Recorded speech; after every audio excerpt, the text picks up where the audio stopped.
My name is Gwen Olson, and I am the author of Confessions of an RX Drug Pusher. I'm a 15-year veteran of the pharmaceutical industry, and I left in the year 2000.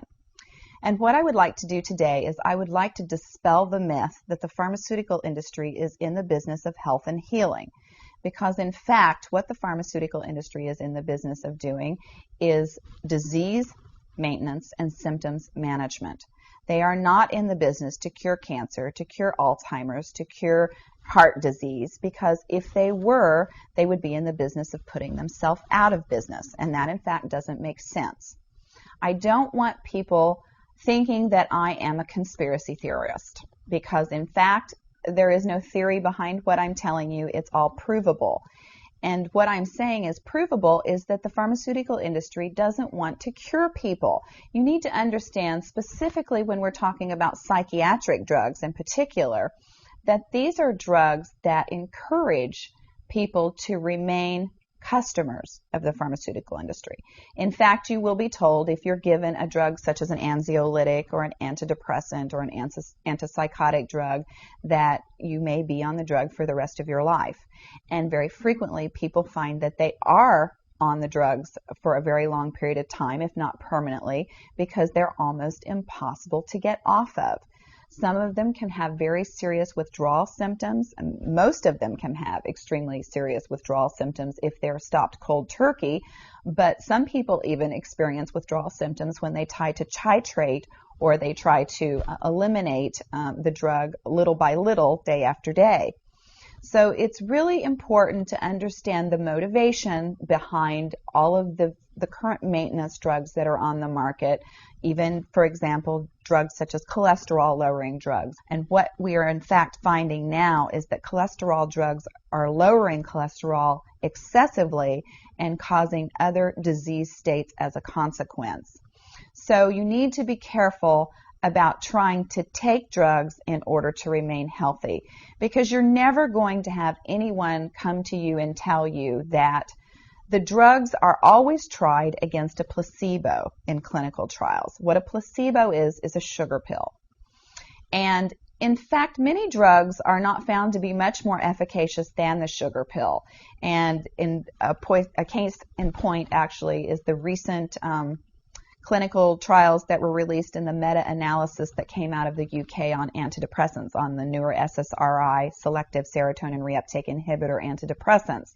And what was found was the information that activists and other researchers have known for decades, was that antidepressants are no more effective than placebo, no more effective than sugar pills.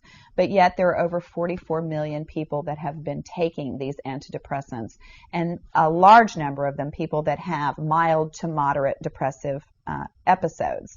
In fact, they prove that the antidepressants were not effective in anyone with the exception of some of the most severely depressed patients.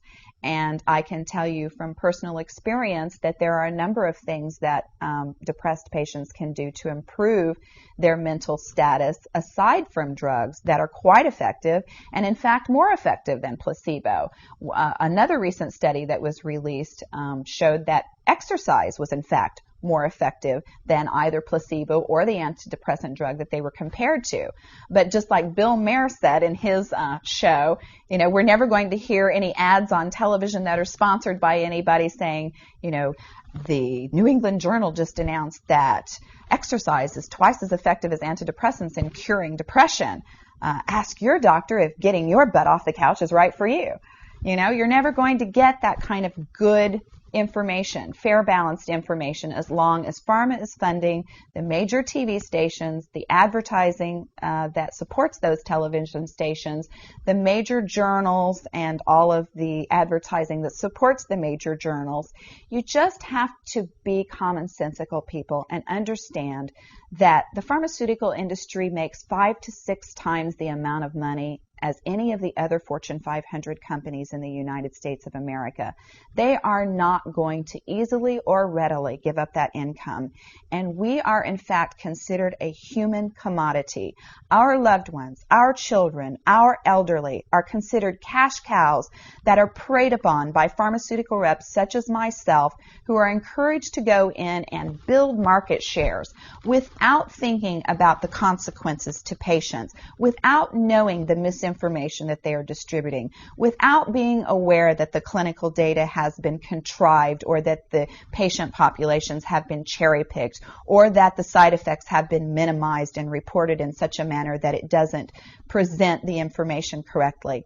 I spent 15 years in this industry. I was one of the best, but I'm here to tell you that the industry has run amok, that we are at a severe crossroads in this nation, and that we have got to take our power back, and we have got to start making the pharmaceutical industry accountable for their actions and for the defective products that they're putting on the market.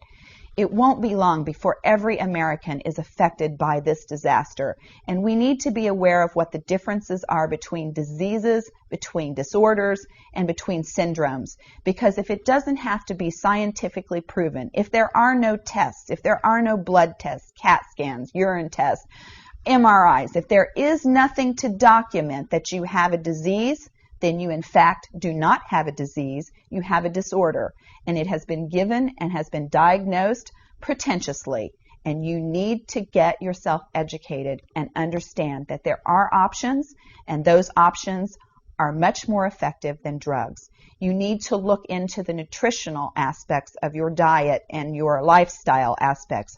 Are you exercising? Are you taking care of yourself in the ways that you need to be proactive about your health? Because once you start down the road of taking one prescription drug on top of the other, you will be a lifelong customer for the pharmaceutical industry, and your choices will be truncated.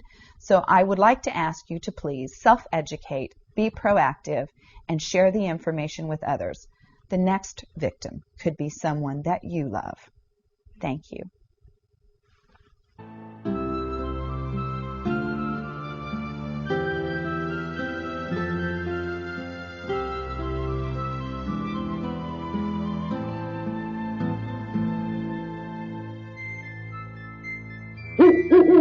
Mm-hmm.